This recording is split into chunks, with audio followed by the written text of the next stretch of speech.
Welcome to How To DSLR. Today we're talking about exposure. Let's get into it. Exposure determines how light or dark an image is when it's been captured by your sensor. First, let's talk about your camera. When light hits your sensor, each little pixel translates that light into an electrical charge, which is then turned into an image by the processor. The lens is what focuses that light onto the sensor in a readable way. There are a couple things you control that change how the light will be read by your sensor. Those are the three things we're looking at today: shutter, aperture, ISO. Shutters first, let's get going. Shutter, or shutter speed, comes from the shutter over your sensor. Basically a little gate that opens or closes at a certain speed that controls how long the sensor is exposed to light. When your subject is in motion, there's some amount of natural motion blur that occurs. The easiest way to show this is to look at your hand. When it's not moving, everything is clear. But wave it back and forth and you'll see that it blurs a little bit. Shutter controls how this looks on your camera. The faster the shutter, the less motion blur we see. Let's look at this shot of my friend who's late to class. We've shot the same scene twice at two different shutter speeds. If we freeze on a frame, you can see the difference in the motion. In our shot with the slow shutter speed, there is more motion blur visible. With the faster shutter, you can see that in the same moment, there's significantly less motion blur. This is often a stylistic choice made by directors, as shots with little motion blur appear more unnatural or too sharp. On your camera, you typically adjust it with this little toothed wheel. Spinning it either direction will change your shutter. See the number expressed as a fraction of a second. That's how long the shutter takes passing over the sensor. When you're shooting video, it has to be at least one shutter per frame of video. Video on frame rate coming soon. So usually in most cases it's going to be 1/25 or 1/30. To start talking aperture, let's go.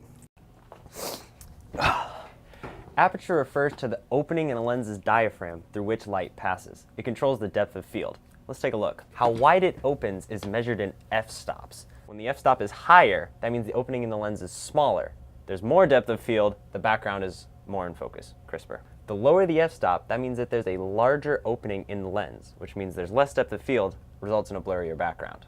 If you look at this shot of my friend coming to a realization, you notice the background is very blurry. He stands out from it in crisp focus. This is the effect of a lower f-stop, or a wider aperture. Look at it next to the same shot with a higher f-stop or a smaller aperture. In this shot, you can tell the background is less blurry. Our subject doesn't stand out as much. On most entry-level DSLRs, you change the aperture by holding down a button and spinning the same wheel as shutter. The number is expressed as an F and then a number. Usually this is the widest the lens can open. Depending on the lens, this could be f1.8, f2.8, f4, depends on the lens, followed by the narrowest it can close, usually f22. That's it for aperture. Time for ISO.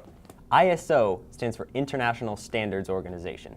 It is a standardized industry scale for measuring sensitivity to light. That's a whole lot of nonsense, but here's what you need to know. ISO affects the exposure of your image, or how light or dark your image is. When you expose an image or video, each of the aspects, shutter, aperture, ISO, plays a role in the end result. Creatively, ISO has the smallest effect, but it's still very important. Here's why. ISO changes how your sensor reads light by digitally increasing how bright it is. Usually this is to allow flexibility with how you set your shutter or aperture. It's important to note, however, that the more you increase your ISO, the more digital noise will be visible in your shot. If we look at these shots in a dark room, you can see that in one, I've bumped the ISO up significantly. It is brighter, but the shot also has a lot of grain or noise. You have to keep this in mind when setting your exposure, because noise makes your shot look grainy and unclear. This is why, especially in dark scenes, lighting is incredibly important. Episode on lighting coming soon. On most cameras, you can program a button to be specifically dedicated to ISO. It's usually expressed as a number in the hundreds, and the range will vary from camera to camera. On this entry-level DSLR, the range is from 100 to about 6400. Keep in mind, however, that past 400, the noise will be noticeable. So that's it. Hopefully now you know what all three aspects of exposure are, what they do, and how to adjust them. Now get to making movies.